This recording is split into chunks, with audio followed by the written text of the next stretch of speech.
In this video, we are going to talk about the adjectives.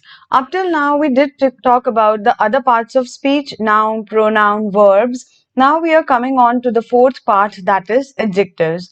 Now, what are adjectives? In general, when we say this word is particularly an adjective, but what is the reason that it is adjective? What does it represent? It represents quality. Adjectives are quality words which describe the quality of anything, maybe a situation, a person, an animal, or anything in the world, nature, anything you describe it through adjectives, that is quality words that shows the quality of a person, place, animal, thing, or you can say in short, noun. It states the quality of a noun or a pronoun. So that's what stands for the adjectives. It helps us a lot in daily lives. We use it a lot. Okay. Now there are types of adjectives. There are basically 10 type of adjectives that you would come across. I would describe you each one by one. First is proper adjective. Now what is proper adjective? We did talk about proper nouns. Now what about proper adjective? What if I say the language? So the language is proper noun. So here the English language, I would say this would stand for proper adjective. All right. Similarly, we would talk about the second one, that is descriptive adjective. Now, as the name says, it is descriptive in nature. So, the descriptive adjective would be stating the attribute. What would be the attribute? Attribute or quality. What are the attributes? Attributes are features. Features, quality, traits, you can call it. So, it describes the attributes of a person or of a place or of a thing. So, for example, we say a brave man, or if we say a beautiful girl. Okay, so here what we are doing nothing, but we are describing a person or any place. We can say a beautiful country or a beautiful scenario.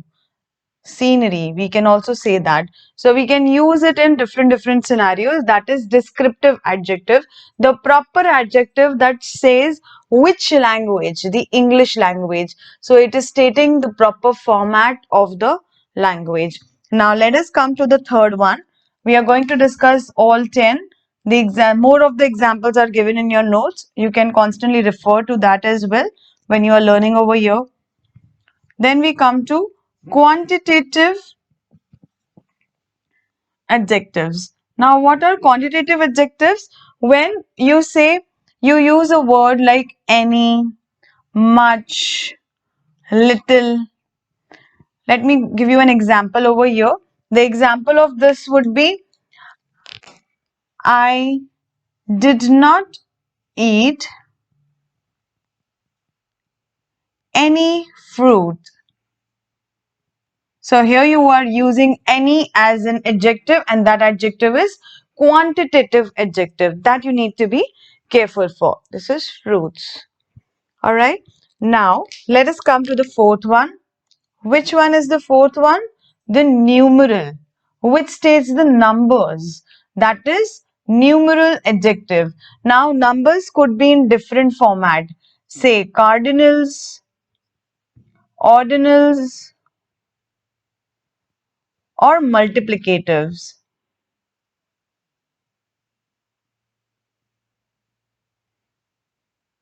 Now, what are cardinals, ordinals, and multiplicatives? Cardinals would be when we use 1, 2, 3. So, these are cardinals. Okay, these are cardinals. When we say ordinals, so ordinals are first, second. We can use the spelling of these as well. That is FIRST, first, second, third. Okay, so if I say I have come third in class, you are using numeral adjective to represent your state, your stability in the class or your rank in the class. You are using the numeral, the ordinal numeral adjective over there. Okay, so this is how we talk in adjectives in our regular lives. We need to be careful for it. Multiplicative is single, double, triple. So these are the words used for multiplicatives. When we use the word single, double, triple, quadruple, then we are saying we are using numeral adjective, that is for multiplicatives. Now, why you need to know about this? What is the importance? So let me tell you in between, when you are going to use the parallelism, when you're going to apply the modifier in your sentences, when you're going to modify the state or paragraphs or something like that, at that time you need to be careful about the parts of speech. Keenly you need to care for it. So that's why we are learning this through. Okay, now let us talk about the fifth one. What is the fifth one we have is distributive. Distributive adjective. You can simultaneously create notes as well if you wish to. Now, distributive is again used for each, every, either, neither.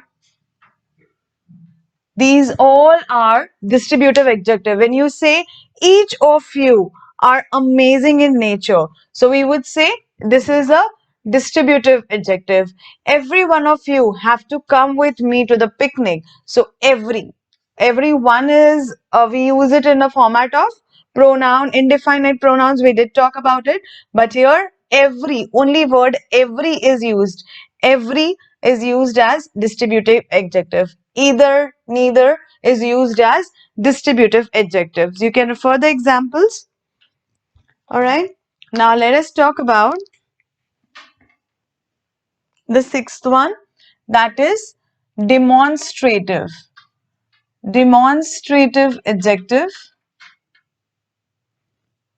that is this, that, those, this boy, that girl, those boys. So here you're using the word demonstrative adjective. Now you might get confused in the pronouns, and here some words are same in nature, but the position again is different. The position used is different. You need to see see it keenly in the part of pronouns examples and in the part of adjectives examples, and you would get clarity. Okay, in case you get clear doubt. If not, then it's wonderful.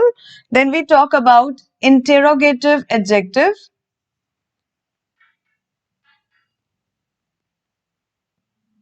Now, what are interrogative adjectives? When we use the word which flower is this, whose book is this, or say what time is it. So here we are using the interrogative adjective. All right, now let us come to the eighth one. Eighth is possessive. We did talk about possessive nouns. So here we are talking about the possessive adjectives as well. This is my favorite book. So here my is used from the perspective of possessive. My, our, he, him, her, she. These all are used with reference to when you are stating some adjective, that is possessive activity. This is my favorite picture as well, my favorite book as well, my favorite pen as well. I love to visit that country, that belongs to me. So again you are doing possessive adjective over here. Me also can be the possessive adjective. Now let us talk about the last two, that is the coordinate and non-coordinate adjectives. I would write all both in one, coordinate and non-coordinate adjective. Now, what are coordinate and non-coordinate adjectives? In coordinate adjectives, we put the adjectives in comma. That I am kind, generous, and happy. So here what did I do? I did separate different adjectives with commas. So this is coordinate adjectives. But what is non-coordinate adjective? When I say that is that dog is energetic, playful, nature. So here what happened? I did not separate these two. I did not separate these two with a comma. So when there is a scenario that you don't separate the two adjectives with comma, that is non-coordinate adjectives, and when you separate it with comma, it is non-coordinate adjectives. Am I clear? In the coordinate you put commas, in non-coordinate you don't put commas. The sentence structure is such that you need not put commas. You can refer to more of the examples and you would get clarity. Okay, so these are the concept of adjectives, where we understood 10 types. You pick any book, you pick anything. Apart from these 10, you won't find any other kind of adjective. Just you need to learn to apply, so that whenever parallelism, modifier, punctuation, these kind of thing comes, you would be able to face it very easily. All right. This way, I would see you in the worksheet section, and then you need to solve the worksheet and quiz, and we would talk about another parts of speech. Thank you.